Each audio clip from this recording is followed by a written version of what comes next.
ആരോഗ്യ വകുപ്പിലുണ്ടായ പരാജയം മറയ്ക്കാനുള്ള നാടകമാണ് കണ്ണൂർ റെയിൽവേ സ്റ്റേഷനിൽ ആരോഗ്യമന്ത്രി നടത്തിയതെന്ന് കോൺഗ്രസ് നേതാവ് കെ മുരളീധരൻ. ഡൽഹി എയിംസിൽ നിന്ന് വിദഗ്ധ സംഘം മന്ത്രിയെ പരിശോധിക്കണമെന്നും മുരളീധരൻ പറഞ്ഞു. ഏതൊക്കെ വകുപ്പിൽ ഇരുന്നുകൊണ്ട് അവിടെയൊക്കെ പോക്കാണ്.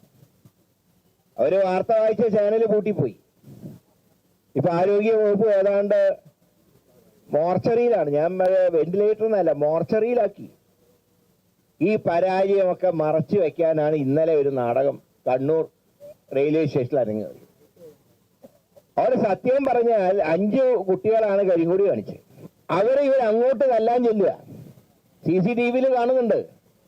അത് കഴിഞ്ഞ് 1-ാം നമ്പർ പ്ലാറ്റ്ഫോറത്തിൽ നിന്ന് നടന്ന് 3-ാമത്തെ പ്ലാറ്റ്ഫോറത്തിൽ എത്തുന്നു. കുശലം പറഞ്ഞും മറ്റുമാണ് പോകുന്നത്. ഒക്കെ CCTV കാണുന്നതാണ്. പെട്ടെന്ന് കഴിച്ചൊരു വേദന. പിന്നെ കഴുത്ത് വേദനയ്ക്ക് നേരെ ജില്ലാ ആശുപത്രിയിൽ പോയി. ജില്ലാ ആശുപത്രിയിൽ ചെന്ന് അവിടുത്തെ ഡോക്ടർമാർ പറഞ്ഞ കാര്യമായിട്ട് കുഴപ്പമൊന്നുമില്ല. ഉടനെ പെരിയാരം മെഡിക്കൽ കോളേജിൽ കൊണ്ടുപോയി. ഞാൻ ഒറ്റ കാര്യമേ പറയുന്നുള്ളൂ. ഡൽഹി ഓൾ ഇന്ത്യ മെഡിക്കൽ ഇൻസ്റ്റിറ്റ്യൂട്ടിൽ നിന്ന് ഡോക്ടർമാരുടെ ഒരു വിദഗ്ധ സംഘം വരിക, മന്ത്രിയെ പരിശോധിക്കുക, എന്താ തകരാറെന്ന് അപ്പോഴറിയാം. അല്ലെങ്കിൽ സത്യം പുറത്തു വരില്ല.